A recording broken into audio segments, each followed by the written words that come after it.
Hey there, welcome back to the Free Black Women's Library YouTube channel. Thanks so much for clicking on this video. Thanks for liking this video and thanks for subscribing to my channel. I'm back, y'all. I'm back. I'm back. I'm back. I'm back. I'm back. I'm back. I'm back. Baby, I'm back. I want my baby back, baby, my baby back. Yes, y'all, I am back. It has been a long time since I have made a video for my YouTube channel, and I have my reasons.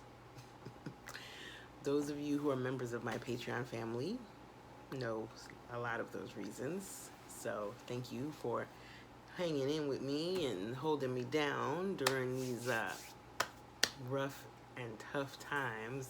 I appreciate y'all so much. And I'm excited to be back. I'm excited to be back to making videos. I have missed this. And I'm excited that Pose is back, right? I really am, because Pose is actually one of my favorite shows. I have a lot of critique for it, but I also really enjoy it at the same time. I feel it's representative of something really interesting and something really specific. I think it's very Black. I think it's very beautiful. And I really appreciate the fact that Janet Mock is behind the scenes. She is a writer and an creative that I admire and enjoy and appreciate. So the fact that she is part of the producing team, for me, gives it some legitimacy, makes it feel more authentic, because you have an actual Black trans woman being a part of telling Black trans stories, which I think is really important.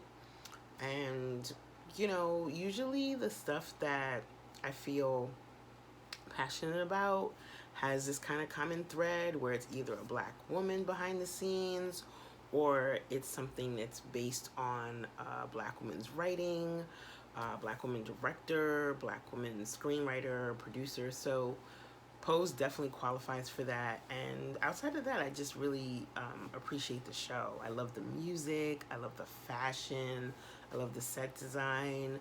The entire cast is absolutely gorgeous.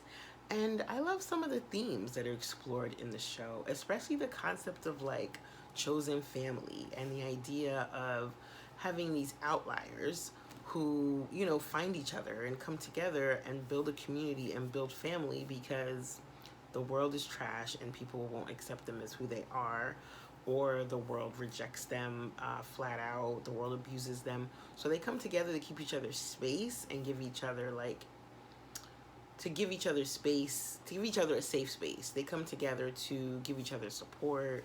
So I really love that theme and that concept. And did I say the fashion? Yeah, this is a period piece, so the music is on point and the fashion is on point. And I just hope that whoever is responsible for those two things within this show are getting their flowers now. Like, I hope they're getting tons of awards and tons of booking. I hope their phones are ringing off the hook, because they are putting in some good work. So, anyhow, so getting back to the show, yeah, I was really excited when I saw that it was coming back on. Mixed feelings about the fact that it's the last season, but all in all, you know, 3 seasons is a good solid run, so it is what it is. And it looks like all the people involved are all being booked for other work, so it's not like we won't see them again. I saw that MJ has a show coming up, a comedy with Maya Rudolph, who I love, and I think Dominique Jackson is going to probably be cast in some films soon. India Moore, we've already seen, is being cast in things. She was in, what was that traumatizing film, Lena Waithe's film, Queen of Slim. She was in that. So, anywho, let's get back to Pose. Right. So, watching episodes 1 and 2, I wasn't really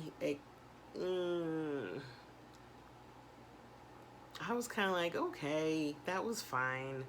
You know, the most exciting aspect and most interesting aspects of episodes 1 and 2 of this season for me is the fact that Blanca has a man. I love that for her.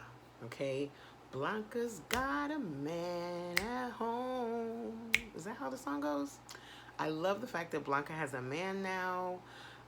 He seems a little too good to be true, so I'm not really sure what the other shoe that drops is going to be. I'm hoping, like, I really want a happy ending for her. She deserves love. She deserves love. So, you know, that was it for episodes 1 and 2. Pray Tell's an alcoholic. So what? I'm bored. Lulu and Candy are crackheads. Bored. So, yeah, there was some really great walks that took place in 1 and 2, but I wasn't really too in a rush to get up on camera and talk about them. But, child, episode 3, known as The Trunk, so good. So good. I love this episode. This might be my favorite episode. It's definitely my favorite episode of the season. I'm not sure if it's my favorite episode of the series, but it's definitely in my top 5 because I've been wanting a backstory on Elektra since the show first dropped. Elektra has been my favorite character since the beginning. Her character, like first of all, Dominique Jackson is fine as F. Okay? That woman is absolutely stunning. She's so graceful. She's those cheekbones and those eyes and those lips. Oh, she's so beautiful. And I was really curious to know what her backstory was. I was curious to know how she found these children, how she formed this house, where'd she come from, how'd she end up with money, like enough money to be able to afford that beautiful apartment that we saw them all living in season 1. Like, I was so into Elektra that I even made a post on my Instagram with a picture of Dominique Jackson tagging Pose. I don't think I tagged Janet Mock, but I tagged Pose saying, can we get a backstory on Elektra? Specifically, what is it that made her so mean? Because I was feeling like there was some colorism going on, especially because it was only her and Candy that were so mean and abusive and manipulative and like violent. And then it was like Blanca and Angel were so like soft and comforting and cared for and like loving and forgiving. So, I was a little bit like, I'm not really feeling this dynamic. So I need to a little bit more about what's going on here. And happily, I'm glad to see that they had started to kind of like humanize Elektra's character after they murdered Candy, which was unforgivable. But hey, we move on, kind of, sort of. So they start to humanize Elektra, most specifically with the episode when she took the girls to the beach and they had a day at the beach. That's when we got to see a softer side of Elektra, and things grew from there where she became somebody who was still mean, but not abusive, right? Still kind of like short-tempered, a little bit too real, ready for a read, ready for a drag, but also mothering at the same time.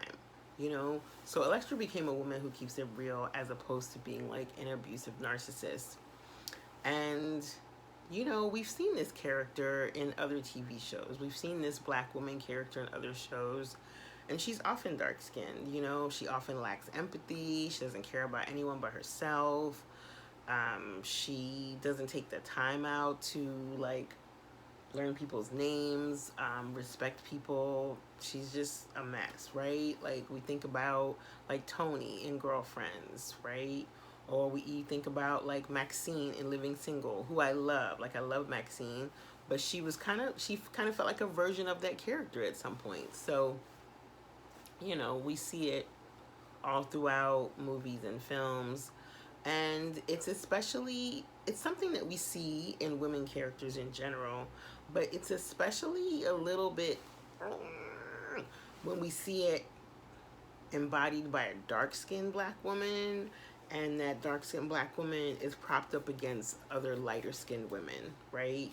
And she's like the mean one out of the bunch. Like that's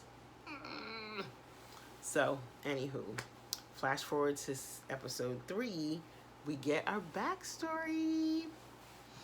It was so good. It was so good. So it opens up, and Electra's working the stroll. She's a sex worker, which when we first meet Electra at the beginning of the show, we didn't know she was a sex worker then. We thought she just had a sugar daddy.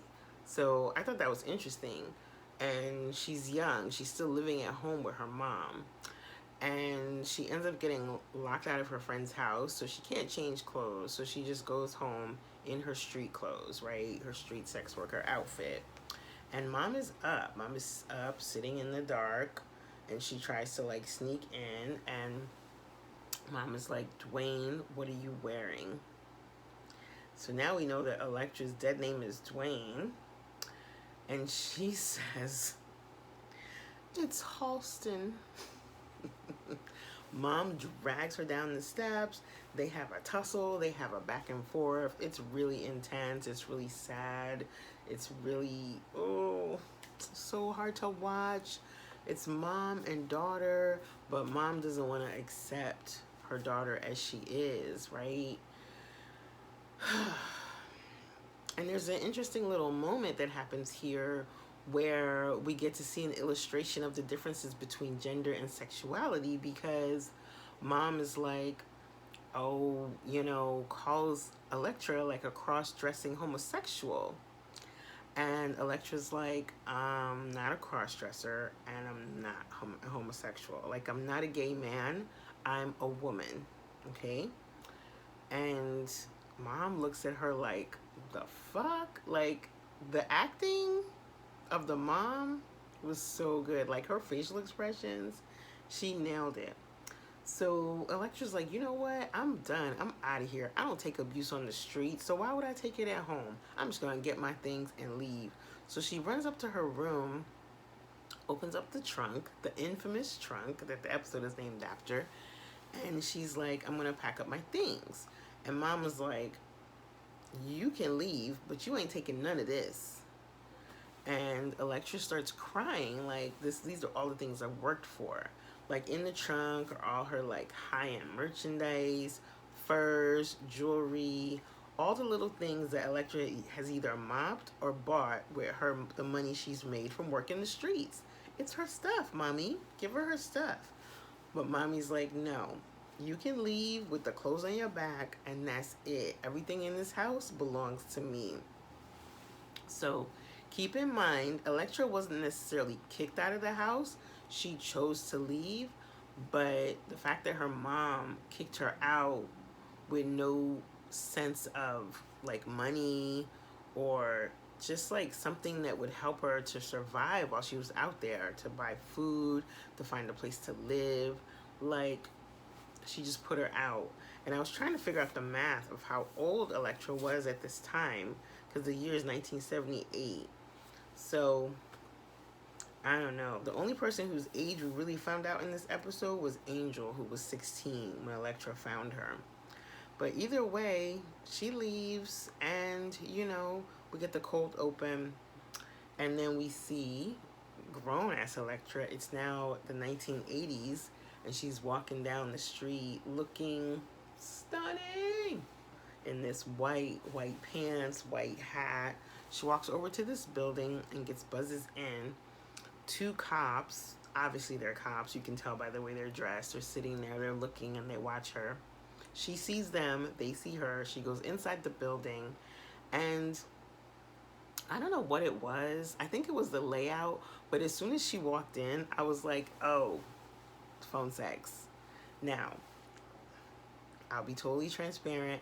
I used to be a phone sex operator, so that might have been why I recognized the location like right away as a phone sex operation.